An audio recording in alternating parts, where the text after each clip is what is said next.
guys, I'm back. It's me, Big Dave, and today we're doing another Raid Shadow Legends video.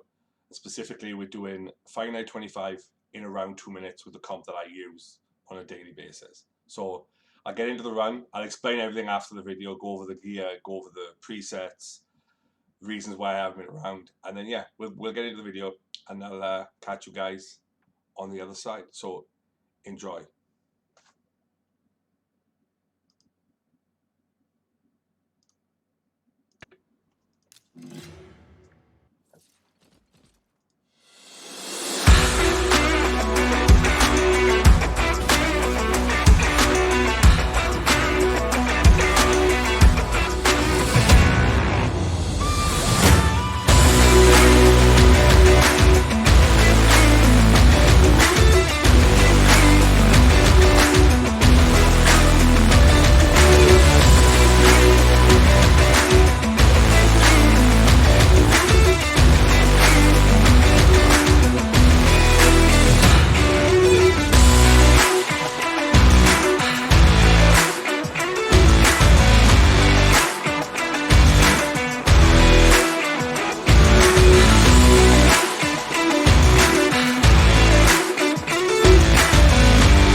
There you go.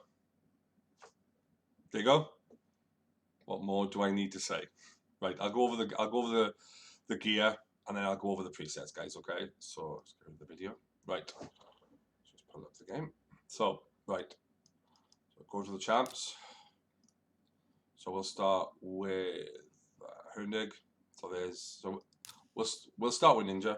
So obviously I've got Ninja in a 2-piece perception, 1-piece cruel. I need high speed with him because he needs to go reasonably quickly in the turn order. So I went for somewhere in the middle. I don't want him too slow because this boss is significantly faster than the one on 20. So yeah, so I would like to get Savage on him, but I can't really afford to put it on him at the moment. So I've left him in sort of perception so I get the accuracy and then the extra bit of damage on his A3 and A1 with the Cruel. So I'll go over his skills. Obviously, all booked. So his Hailburn is what basically makes this comp possible on the boss. You know, I think it's as good as you're gonna get for taking down the Finite weirdly with fire, which I find absolutely hilarious. So obviously the Hailburn, the Science Slash, which puts out a freeze, which helps in the waves a little bit. So yeah, so masteries, I haven't quite finished up his masteries, but War Master, you can go Giant Slayer if you want to on that A3, A2 I mean, but it's up to you how, because I used to run him in Clan Boss and I've never changed his masteries. You could go Giant Slayer for that A3, but he does enough damage. I don't think you really need the extra damage with him. So that's Ninja. Hundig, probably my most kitted out nuker. I use him in 3v3, but he is quite fast. Eventually, I want to get him out of there and get Seer in, but I haven't got a Seer yet. So, Hundig stats 5,002k defense, attack, I should say, 225 speed, 104 crit rate, 252 crit damage, and 319 because I need his 3 does come in clutch because it turns turn meters, or sometimes he'll come in, turn the turn meter down, and then a lure keeps it going. But obviously, Archmage and a lure are doing that because Archmage is speeding her up to the point of where she's going 2 to 1 on the boss. So I'm almost always going to have the A1 ready with a lure. So that's Hundig. I know quite high stats, I would say, for content, but is what it is. You need to have this. Hundig pretty much needs to go first because his decreased defense is the only decreased defense I've got here, apart from Alua's weak version of it, which doesn't really land on everyone, and obviously puts on a sleep. So yeah, so that's Hundig. Pretty self-explanatory. Hits hard. Hits on all of his abilities. So yeah. So who's the other ones? So let's scroll down. So I think the next one is it's down to magic, isn't it? So it's Archmage. This guy is absolutely amazing. I wasn't using him. I had him in a vault, and someone said, "Why didn't you try him for finite?" But I was like, "No." And I looked at his kit and just couldn't see it. But that time slip is insane for CC because it hits and then the second hit stuns. Yeah, and it's like what 75% chance. You can't. If could I rely on it for full CC? No, because it does miss, and if it misses the Nethril on wave 2, and Nethril goes, it kills all my damage dealers. So that's why I run Ninja, and Ninja helps top this up. So he stuns, Ninja freezes. Yeah, this guy is kind of insane. Yeah, literally immune to turn meter decreases. Outstanding champ. I don't use him anywhere else apart from Faction Wars. Yeah, an absolutely brilliant champ. So I've got him built in Savage. I think he's my second fastest or second fastest. So I haven't really. I'm trying to think. Have I gone HP? I've actually gone attack, but his base attack is bad. Yeah, hence why it's not even near 3,000. I would like more out of him, but it is what it is. His damage does help though. So 222 speed, 116 crit. I know I've gone over cap. It's because of the gear I'm using basically. 184 crit damage, 282 accuracy. So obviously his stun lands. He's here though for what effectively is this.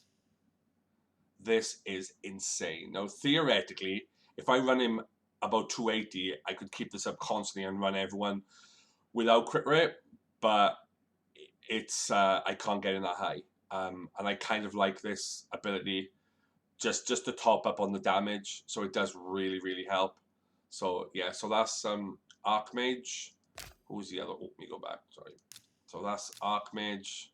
Who else have we got? So it's Archmage. Alua, innit? There's Alua. There she is. My girl. So here are her stats.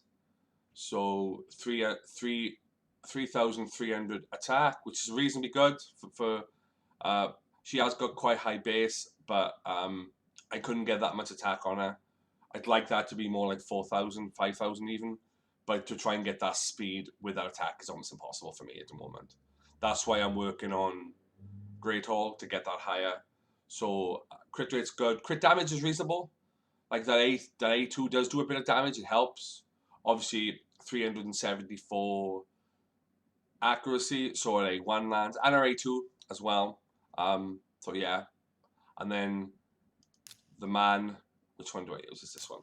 So it's the one in Relentless. So I use this Royal Guard for Hydra. Hence why his attack is so low, because I think I'm running HP because I run him in Hydra. Theoretically, I'm building another one for this, so I can go attack instead. So I can go full out attack, but I won't be running Relentless. I'll probably run Lethal or Cruel on him. So yeah, Royal Guard. He literally makes the waves a bit easier, and obviously I need his A3 for the boss for the decreased speed. So he's 3,100 attack, 216 speed, 103 crit rate, 231 crit damage. I would like that higher, but it's capped. So Only where that helps is in the waves. It doesn't help on the boss because it's capped. It's capped at 10%, so it is what it is. But obviously it tops up with Ninja's A2, so you watch it as the two of them hit, and if he procs Relentless, that's where the time can drop below 2 minutes, which I consider to be very good considering I don't have seer. I have guys in my clan who've got seer who are doing it in 2 minutes with seer. I'm quite impressed, but I've managed to be able to get it like this. It took me a lot of work. It took me a lot of moving of clan boss gear, moving other guys into clan boss, getting Ninja out. So yeah, I'll go over the presets to give you guys an idea of how I actually do it. So here's the guns. Right, so it's down here. 25. Right. So the presets. So we run Royal Guard in the lead. So the presets are so round 1, nothing really. We keep it all the same. Ninja the same. We only use Science Slash once. So we want him to effectively use it on the first and then use it on the first again on the second wave. That way then you've got full CC control. Archmage, none, because it doesn't really matter because Ninja's doing the controlling. He's controlling the first wave and the second wave. So what I did with Royal Guard, so I only use Hamstring once on wave 2 because you need it opening up on 3. Because it's a 3 hit or 4 hit. Is it 4 hit? 4 hit. So you have 4 hits on the boss. So that's your extra hits. That's how I've done it. The preset is what makes this comp possible because you couldn't rely upon Royal Guard without presets in order to throw that because he'd end up throwing his A1 and then you have three hits short and then you don't get down the shield. So Ninja, pretty self-explanatory. Science Slash first and then Hellburn to open. Like I get Hellburn to open because 3 hit. So with Royal Guards, Ninjas and Alua, the shield comes down, pretty much. That's where I run Hellbird on the first hit. And then I'd like to find a way of not running it, but I need it because it's 4, 3, and 3, which effectively virtually brings the shield down because she comes back around. Hundig and Archmage hits it once, Hundig hits it once. So that brings down when Alua comes back around for the second turn. At that point, then the shield is down and you're good to go. Archmage, literally don't change anything. Keep it as is. Alua, same. But what we do, we lock out Hellish Blaze on the boss. So should really lock out Temptation, but it doesn't really matter because we've got, by the time we get the boss down, she can use it and Hundig will bring it down or Archmage will. And obviously I've got Evil Eye on, so I'm going to go over that too. We'll go for Hundig next. So Hundig, nothing. Let him run free. Let him do what he does. You want as much damage as you can out of him. So yeah, that's what you need. So the presets basically are a ninja. So he Science Slash once, doesn't do it again. Science Slash again. And at that point, once he CC'd the second time, you're not going to worry about it. You're not going to worry about it then because at that point, they're both CC'd and then the damage takes them out. By the time they take another turn, Archmage, Royal Guard, and Hundig basically take them out, as you probably saw in the video. So what I'll do is I'll go over where I put Evil Eye, because Evil Eye will be needed for this. Let me just try to remember who I put Evil Eye on. Let's go down to, I think it's Hundig. So Hundig has got it. So Hundig needs it because he will hit after Alua, which just helps. And I also use him in Dark Fae. So yeah. So I don't know if Ninja's got it. No, I didn't put it on Ninja. Where's the others? Did I put it on? Off the top of my head, where is she? Jeez, does Archmage's got it? Yeah, Archmage's also got it. Alua's got it as well. Yeah, Alua's got it, and I believe as Royal Guard got it too. This one has. This one has. Okay, is this one in it soon? No, taking gear off him. So yeah. So basically, all of them need Evil Eye. So that, but I use all of these for the Dark Fae, which is more needed there because you need that extra bit of turn meter manipulation in order to get Alua in to run it because that boss is way faster than the finite. So yeah, so you need it on basically everybody.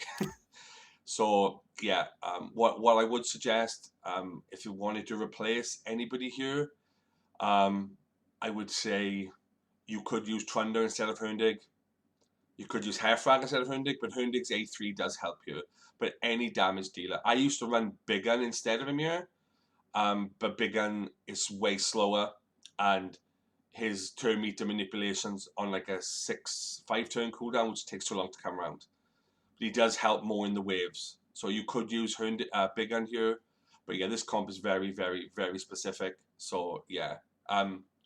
Like I said, guys, I've had a couple of months off. I've had a lot of personal issues at home, and I wanted to get things sorted. And yeah, I'm ready. I'm going to be coming back streaming. I've got a couple of videos coming this week going over the twins. So when the Force one comes back around, I'll be redoing it.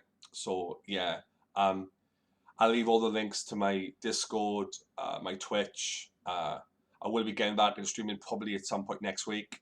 So yeah, if there's anything you need, please leave a comment in the comment section. I will answer every message I get, no matter how crazy or how silly it is. I will answer it. If you want to ask me directly, add me on the Discord. I'll add it in the link. So yeah, thanks for being patient with me, guys. I know it's been a few months, but more videos are coming, and I will be going over the awakening system, try to giving you guys an idea of what you can use for certain things. Over the last 2 days, yesterday and today, that's been out, I've learned a few things about it. Try to understand where certain things benefit, like clan boss, arena. Yeah, so if you want to know anything, leave a comment in the comment section. So yeah, thanks for being patient with me, guys, and I'll see you guys very soon. So thank you, and Big Dave out.